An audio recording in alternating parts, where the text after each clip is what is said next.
Good morning everyone, কেমন আছো তোমরা সকলেই? আজ আমি আলোচনা করব মুঘল সাম্রাজ্য। মুঘল সাম্রাজ্য থেকে বেশ কিছু ইম্পর্ট্যান্ট কোশ্চেন। আর আজকের ভিডিওটি খুব ভালো হতে চলেছে আর তোমাদের খুব বেশি ভালো লাগবে। তোমরা অবশ্যই চ্যানেলটি সাবস্ক্রাইব করো, আর নিউ হয়ে থাকলে চ্যানেল সাবস্ক্রাইবের সাথে সাথে তোমরা ফ্রেন্ডসদের এই ভিডিওটি শেয়ার করে দিও, ঠিক আছে? আর ভিডিওটিতে অবশ্যই লাইক দিও, আর তোমরা শেষে ফিডব্যাক দিও আজকের কোশ্চেন্স কেমন লাগলো, আলোচনা কেমন লাগলো, ঠিক আছে? তোমরা দেখো, তোমাদের মাদ্রাসা সার্ভিস কমিশনের পরীক্ষা এগিয়ে আসছে, হাতে আর সময় নেই বলতেই চলে, ঠিক আছে? আজ 20 তারিখ, তো তোমাদের 3 তারিখ পরীক্ষা মার্চের, ঠিক আছে? সময় খুব নেই, 10-12 দিন হয়তো হবে। তো তোমরা এই কয়েকদিন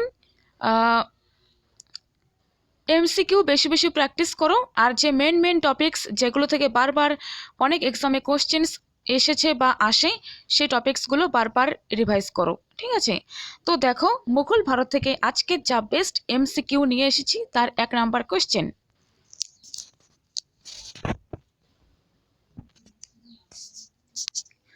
নাম্বার 1 কোশ্চেন দেখো, কত বছর বয়সে কালানৌর এ আকবরের রাজ্যাভিষেক হয়েছিল?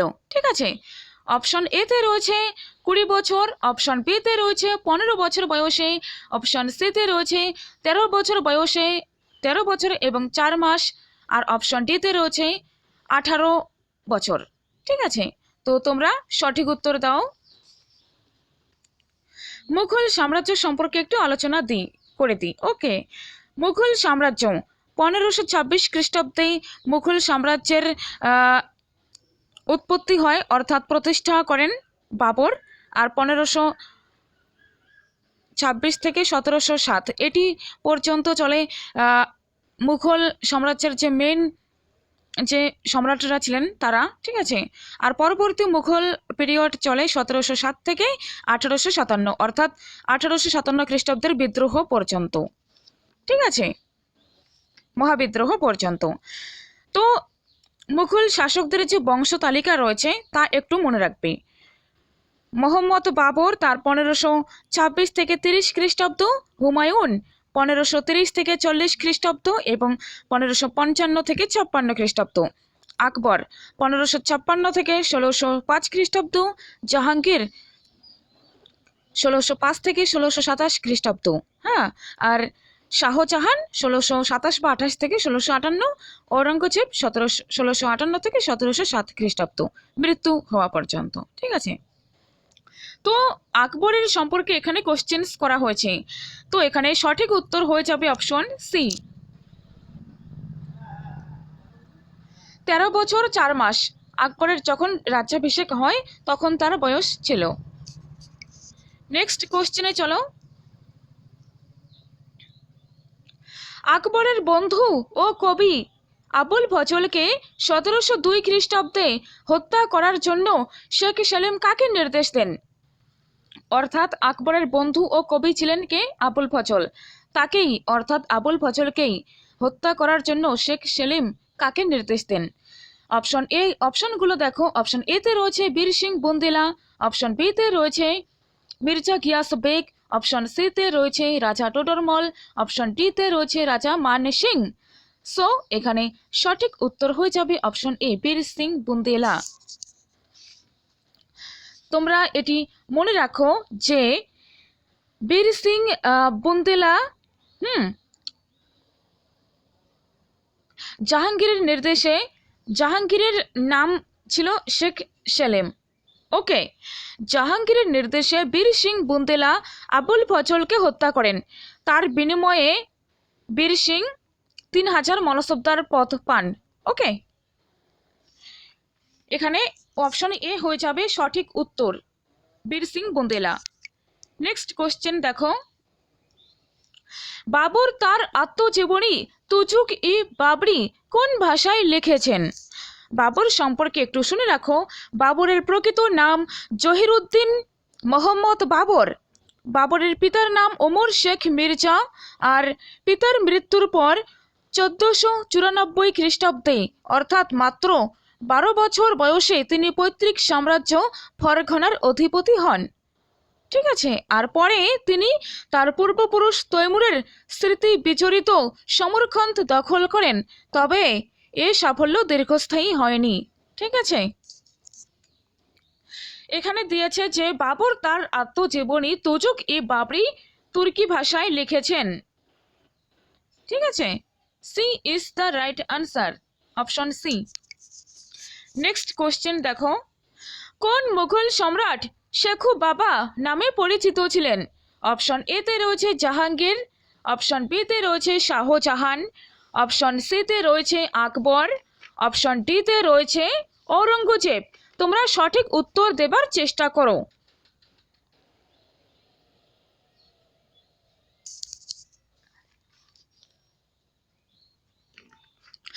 তো এখানে সঠিক উত্তর হয়ে যাবে অপশন এ, জাহাঙ্গীর। জাহাঙ্গীর শেখু বাবা নামে পরিচিত ছিলেন।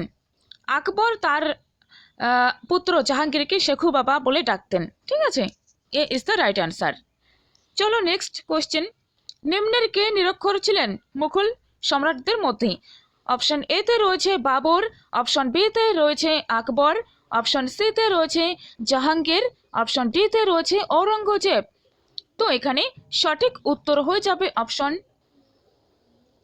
বি, বাবর। বাবর না, আকবর।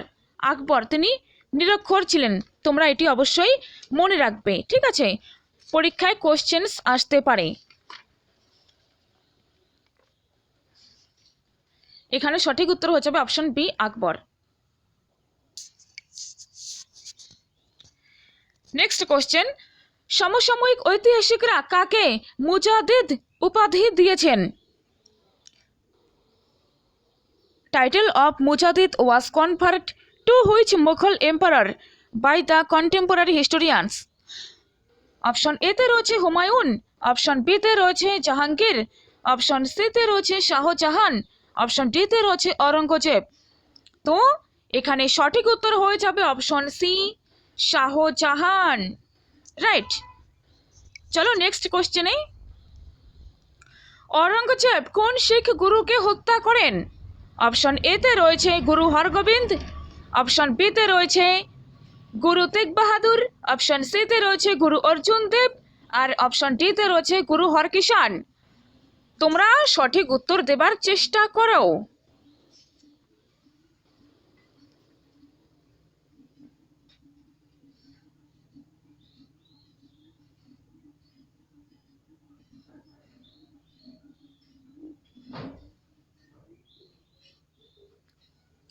তো এখানে সঠিক উত্তর হয়ে যাবে option D, no, option B, Tegh বাহাদুর।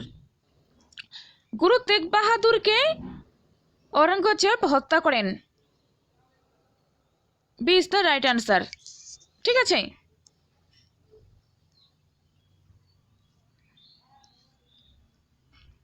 নেক্সট কোশ্চেন, কোনটি সঠিক নয়? অপশন এ তে রয়েছে বৈরাম খানের পতন হয়েছে, 1 সেকেন্ড,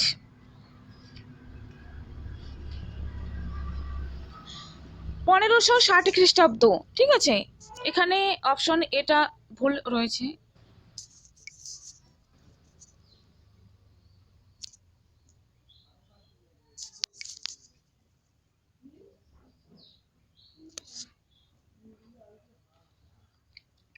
বৈরাম খানের পতন হয় 1560 খ্রিস্টাব্দে।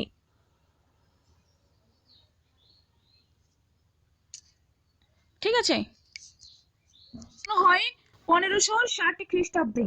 1560 খ্রিস্টাব্দে বৈরাম খানের পতন হয়। বিতে রয়েছে গন্ডোয়ানা বিজয় 1564 খ্রিস্টাব্দ, সিতে রয়েছে রণথম্বুর পতন 1570 খ্রিস্টাব্দ, আর ডিতে রয়েছে হলদিঘাটের যুদ্ধ 1576। তো এখানে তোমরা একটি সঠিক জিনিস শুনে নাও যে বৈরাম খানের পতন, এখানে অপশন, এখানে সঠিক উত্তর মানে কোনটি সঠিক নয় সেটি হয়ে যাবে অপশন সি। ঠিক আছে, কিন্তু এখানে টাইপিং মিস্টেক হয়েছে, এটি হয়ে যাবে 1560। বৈরাম খানের পতন হয় 1560 খ্রিস্টাব্দে, গন্ডোয়ানা বিজয় হয় 1564 খ্রিস্টাব্দে। গন্ডোয়ানার শাসক ছিলেন রানী দুর্গাবতী, ঠিক আছে। আর যে মুঘল সেনাপতি গন্ডোয়ানা জয় করেন তার নাম আশফ খান। তারপর রণথম্বরের পতন হয় 1570 খ্রিস্টাব্দে নয়, রণথম্বরের পতন হয় তোমাদের 1568 খ্রিস্টাব্দে, 68-69 খ্রিস্টাব্দে। আর রণথম্বরের শাসক ছিলেন সুজন রায়হরা। সুজন রায়হরা। আর তার মুঘল সেনাপতি যারা রণথম্বর জয় করেন তারা হয়ে যাবে আকবর ও ভগবান দাস, ঠিক আছে। নেক্সট হলদিঘাটের যুদ্ধ।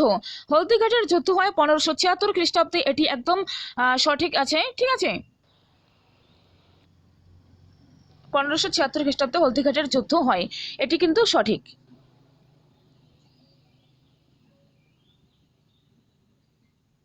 C is wrong. রণথম্বর পতন হয় কবে? 1568-69, ঠিক আছে, 70 নয়। চলো নেক্সট কোয়েশ্চেন। বাহাদুর শাহ জাফরকে কোথায় নির্বাসন করা হয়? অপশন এতে রয়েছে কালাপানি, অপশন বিতে রয়েছে রেঙ্গুন, অপশন সিতে রয়েছে তিহার জেল, অপশন ডিতে রয়েছে মায়ানমার। তো এখানে সঠিক উত্তর হয়ে যাবে অপশন বি, রেঙ্গুন।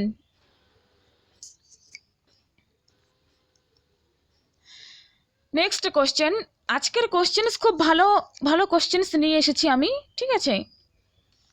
তো তোমাদের এই কোশ্চেন্সগুলো অবশ্যই ভালো লাগবে আর তোমরা উপকারও পাবে, তোমাদের হেল্পফুল হবে তোমাদের জন্য, ঠিক আছে। এক্সামেও আসতে পারে এমন কোশ্চেন্স আমি নিয়ে এসেছি। আর মুঘল সাম্রাজ্য সম্পর্কে আরও বেশ কিছু কোশ্চেন্স বাকি রয়েছে, আমি নেক্সট ভিডিওয়ে নিয়ে আসবো, ঠিক আছে। আজকে আমি কোশ্চেন্স নিয়ে এসেছি প্রায় 18-19টা। তোমরা অনেকেই ফিডব্যাক দিয়েছো যে কোশ্চেন্স বেশি যেন নিয়ে আসি, তো এবার থেকে কোশ্চেন্স অনেক নিয়ে আসবো। আর তোমাদের ফিডব্যাক দেওয়ার জন্য অসংখ্য ধন্যবাদ, তোমরা ফিডব্যাক দিও, ঠিক আছে। আর তোমরা ভিডিওটি শেষ পর্যন্ত দেখো, আর তোমরা চ্যানেলটা অবশ্যই সাবস্ক্রাইব করে রাখো। পুরো কমপ্লিট এমসিকিউ সিরিজ করানো হবে এক্সামের আগেই, ঠিক আছে। এক্সামের আগেই তোমাদের এমসিকিউ সিরিজ কমপ্লিট করে দেবো। প্রাচীন ভারত, মধ্য ভারত, আধুনিক ভারত, ইউরোপের ইতিহাস, ঠিক আছে। আর প্রিলিমিনারি টেস্ট অর্থাৎ পিটি তো হবে না, সেই বিষয়ে কোনো টেনশন নেই। তোমরা যারা 19 বা 11-12 এর জন্য অ্যাপ্লাই করেছো অবশ্যই তোমরা এই ভিডিও থেকে উপকার পাবে। আমি অনেক ইনফরমেশনস যেগুলো নেট এক্সাম সেট এক্সামে খুঁটিয়ে খুঁটিয়ে দেয়, সেই মানে ইনফরমেশনসগুলো তোমাদের যতটা পারি দেওয়ার চেষ্টা করব, তাহলে তোমাদের হেল্প হবে, ঠিক আছে। আর পরীক্ষায় তোমরা অবশ্যই ভালো স্কোর করতে পারবে। তো দেখো এখানে তুলঘুমা ও রুমি নামে দুটি যুদ্ধ কৌশলকে ব্যবহার করেন। অপশনসগুলো একবার দেখে নাও যে অপশন এতে রয়েছে বাবর, অপশন বিতে রয়েছে আকবর, অপশন সিতে রয়েছে হুমায়ুন, আর অপশন ডিতে রয়েছে শাহজাহান। তোমরা জানো যে বাবরের শাসনকাল হচ্ছে 1526 থেকে 1530 খ্রিস্টাব্দ, আকবরের শাসনকাল হয়ে যাবে 1556 থেকে 1605 খ্রিস্টাব্দ, হুমায়ুনের শাসনকাল হবে 1530 থেকে 40, দুবার, অর্থাৎ একবার তিনি পালিয়ে যান পারস্যে, ইরানে, তারপর তিনি আবার ফিরে এসে আবার সিংহাসন পুনরুদ্ধার করেন, তারপর তিনি কয়েক মাস শাসন করেন, 1555 থেকে 56 হয়ে যাবে দুবারের সময়, দ্বিতীয়বার। আর শাহজাহানের সময়কাল হবে 1627 খ্রিস্টাব্দ থেকে 1658 খ্রিস্টাব্দ পর্যন্ত, ঠিক আছে। তো এখানে সঠিক উত্তর হয়ে যাবে অপশন এ, তুলঘুমা ও রুমি নামে দুটি যুদ্ধ কৌশল ব্যবহার করেন, অপশন এ সঠিক উত্তর হয়ে যাবে বাবর। তোমরা এখানে সঠিক উত্তর মনে রাখো, তার সাথে মনে রাখো তুলঘুমা কি, যে বাবর পানিপথের প্রথম যুদ্ধে তুলঘুমা ও রুমি নামে দুটি যুদ্ধ কৌশল ব্যবহার করেন। তুলঘুমা হলো অশ্বারোহী বাহিনীর দ্বারা বিদ্যুৎ গতিতে শত্রুপক্ষের পার্শ্বভাগ আক্রমণ করে ছত্রভঙ্গ করে দেওয়া।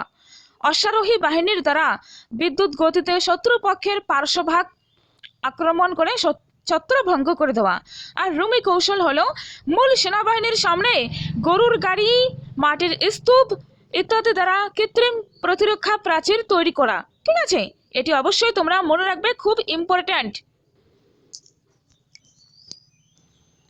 নেক্সট দেখো 1527 খ্রিস্টাব্দে 17 মার্চ খানুয়ার যুদ্ধে বাবর কাকে পরাজিত করেন?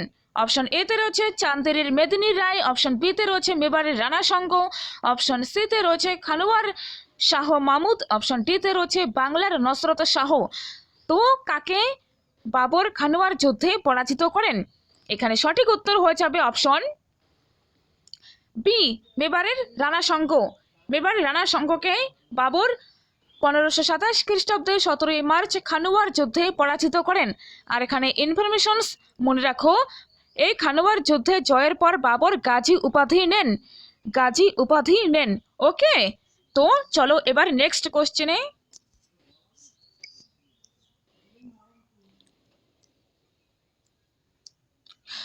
1540 খ্রিস্টাব্দে 17ই মে কনৌজ বা বিলগ্রামের যুদ্ধে শের শাহ কাকে পরাজিত করেন?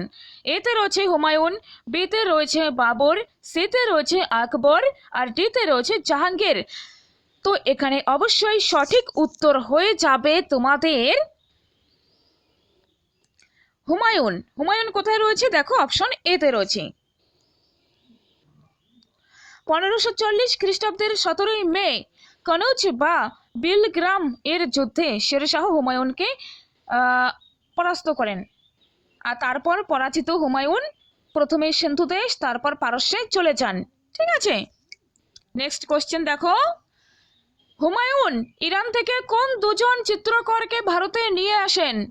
অপশন এতে রয়েছে দশবন্ত ও বাসওয়ান, অপশন সিতে রয়েছে ফারুক বেগ ও মোহাম্মদ নাদির, অপশন সিতে রয়েছে বিশন ও মনোহর, অপশন ডিতে রয়েছে মীর মোহাম্মদ আলী ও আব্দুস সামাদ। হুমায়ুন ইরান থেকে কোন দুজন চিত্রকরকে ভারতে নিয়ে আসেন? এখানে সঠিক উত্তর হয়ে যাবে অপশন ডি, মীর সৈয়দ আলী ও আব্দুস সামাদ। এই দুজনকে হুমায়ুন পারস্য থেকে ভারতে নিয়ে আসেন, ইরান থেকে ভারতে নিয়ে আসেন।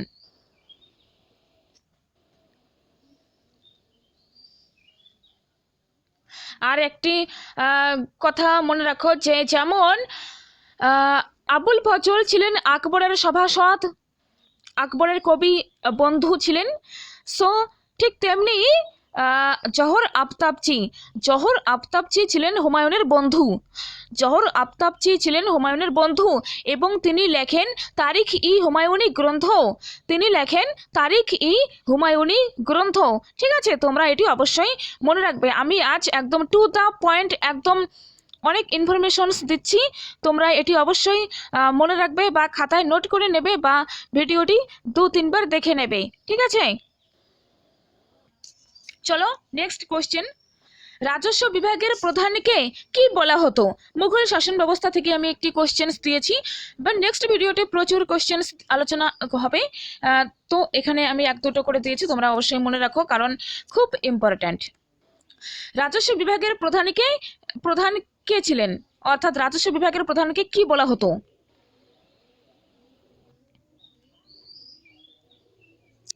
অপশন এতে রয়েছে দেওয়ান বা উজির, অপশন বিতে রয়েছে মীর বক্সি, অপশন সিতে রয়েছে কাজী, অপশন ডিতে রয়েছে মীর সামান।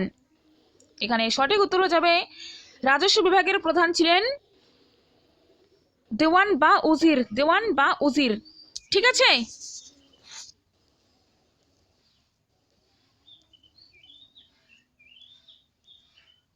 Next question.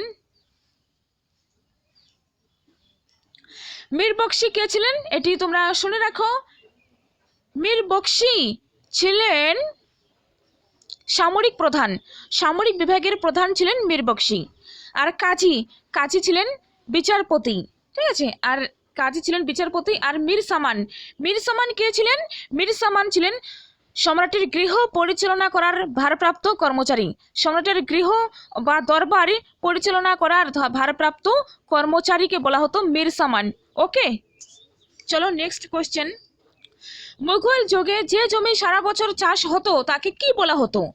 মুঘল যুগে যে জমি সারা বছর চাষ হতো তাকে কি বলা হতো?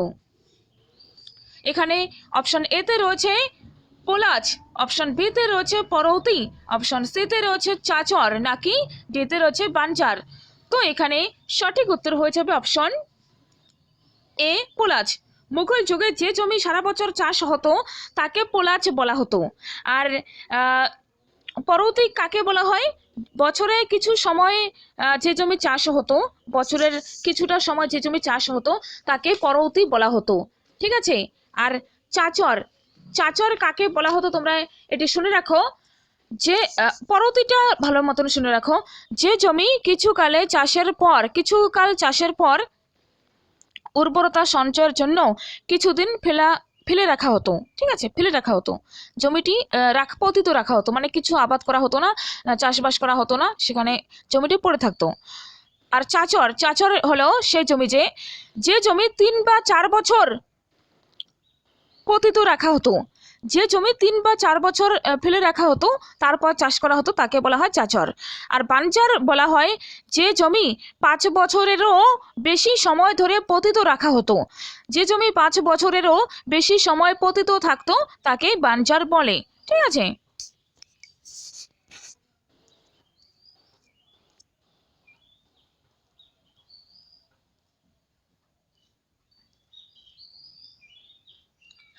ঝরোখা দর্শন কে প্রচলন করেন?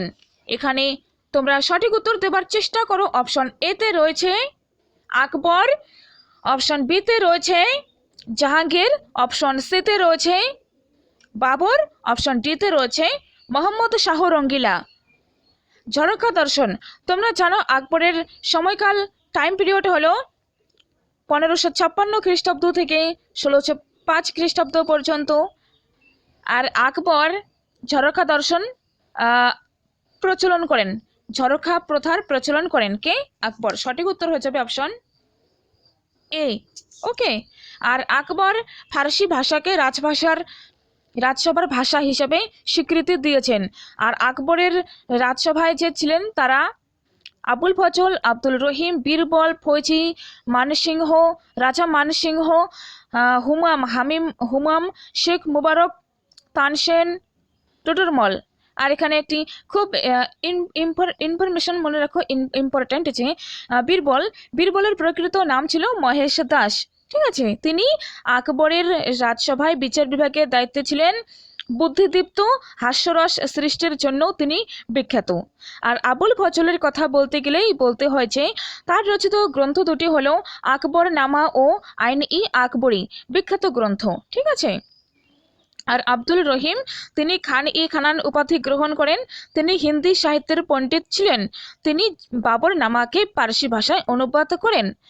আর ফৌজি ছিলেন আকবরের রাজসভায় অন্যতম কবি। তিনি লীলাবতী গ্রন্থটি পার্সি ভাষায় অনুবাদ করেন। লীলাবতী ও নল দময়ন্তী গ্রন্থ দুটি ফার্সি ভাষায় অনুবাদ করেন ফৌজি। আর রাজতরঙ্গিনী অনুবাদ করেন মুলা শাহ মোহাম্মদ। আর পঞ্চতন্ত্র অনুবাদ করেন আবুল ফজল, ফার্সিতে অনুবাদ করেন আবুল ফজল। আর রামায়ণ ফার্সিতে অনুবাদ করেন বতায়ুনি। তার সাথে জাতক, রামায়ণ, মহাভারত, কাশ্মীরের ইতিহাস, কোকশাস্ত্র প্রভৃতি ফার্সি ভাষায় অনুবাদ হয় আকবরের সময়। আর টুটুরমল অনুবাদ করেন ভাগবত পুরাণ, ঠিক আছে। তোমরা এটি অবশ্যই মনে রাখবে, একদম ভুলবে না বললাম। নেক্সট, এবার এসেছে আকবরের রাজ্য জয় থেকে। আকবরের শাসনকাল পড়ছি, রাজ্য জয় সম্পর্কে পড়বো না এমনটা হতে পারে? এটি খুব গুরুত্বপূর্ণ। মুঘল সাম্রাজ্যের প্রতিটা শাসকের যে টাইম পিরিয়ড থেকে শুরু করে তারা কি বিজয় করেছেন, কোন রাজ্য বিজয় করেছেন, তারা কোথায় গভর্নর ছিলেন, ডেকানে কে ছিলেন, কাবুলে কে ছিলেন, তারপর তোমাদের কাশ্মীর, সিন্ধু, উড়িষ্যা, বালুচিস্তান, এগুলো সবই খুব গুরুত্বপূর্ণ। তারা কিভাবে জয় করেছেন, তারপরে তাদের মুঘল শাসন ব্যবস্থাও খুব গুরুত্বপূর্ণ। সেই সাথে মুঘলদের যে মুঘল চিত্রকলা, যেমন তাজমহল অনেকে দেখতে চাই, আমি চাইনি এখনো। তাজমহল, তারপরে বিভিন্ন যেখানে রয়েছে এই ধরো বিভিন্ন যে মসজিদ, তারপর কতগুলো বুলন্দ দরওয়াজা, ফতেপুর সিক্রি, ঠিক আছে। যেমন শাহজাহানের ময়ূর সিংহাসন, তাজমহল, শীষমহল, দিল্লি শেরশাহর সময় কিলা কোহনা, হুমায়ুনের দিল্লির দিনপন্থ, ইতিমাদ উদ্দৌলার সমাধি, জাহাঙ্গীর নির্মাণ করেছেন। তো প্রচুর যে রয়েছে, যেমন আগ্রা ফোর্ট, ফতেপুর সিক্রি, এলাহাবাদ দুর্গ, প্রচুর যে ইনফরমেশনস বা আজও যেগুলো দেখা যায় প্রাসঙ্গিক আর কি, মানুষ দেখতে চায়, ঠিক আছে, তো সেগুলো যেমন খুব গুরুত্বপূর্ণ, সে সাথে চিত্রকর, তারপরে আকবরের সময় কারা গায়ক ছিলেন, তারপর চিত্রকর কে ছিলেন, এগুলো কিন্তু খুবই গুরুত্বপূর্ণ। তোমরা দেখবে সবে এক্সামে এখান থেকে অবশ্যই কোশ্চেন্স আসে। তো দেখো, আকবরের শেষ রাজ্য জয় আমরা পড়ছিলাম, তার প্রথম কোনটি শেষ রাজ্য জয়? মালব, 1561, কাবুল 1581, কাশ্মীর 1568, আশিরগড় 1601। তো অ্যাকচুয়ালি এখানে কোশ্চেন্সে তোমাদের টাইমটা দেওয়া ছিল না, আমি টাইমটা দিয়েছি, তোমরা খাতায় লিখে নেবে, তোমরা এক্সামে যাতে তোমাদের অসুবিধে না হয় সেজন্য, ঠিক আছে। মালব জয় করেন 1581 খ্রিস্টাব্দে।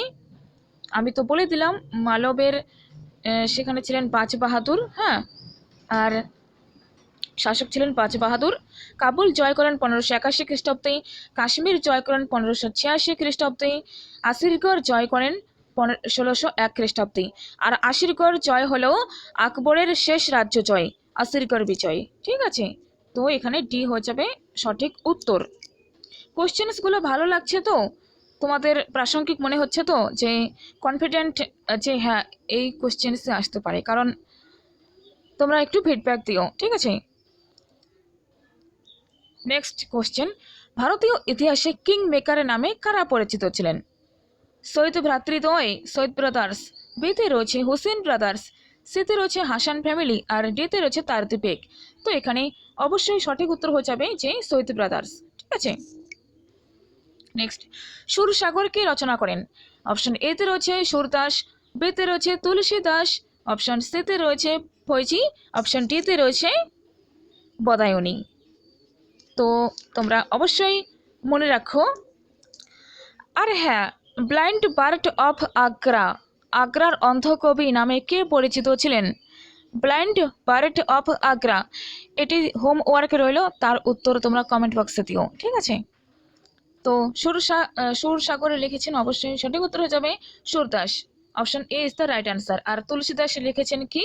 তুলসীদাস লিখেছেন রামচরিত মানস, রামচরিত মানস, ঠিক আছে। তো ভিডিওটি শেষ পর্যন্ত দেখার জন্য অসংখ্য ধন্যবাদ। আমি যে হোমওয়ার্কটি দিলাম তার উত্তর কিন্তু অবশ্যই চাই, ঠিক আছে, আমি জানি তোমরা অবশ্যই পারবে। আর ভিডিওটি কেমন লাগলো অবশ্যই কমেন্ট করে জানিও। আর তোমাদের নেক্সট ভিডিও আসছে খুব তাড়াতাড়ি। থ্যাংক ইউ সো মাচ, ভালো থেকো।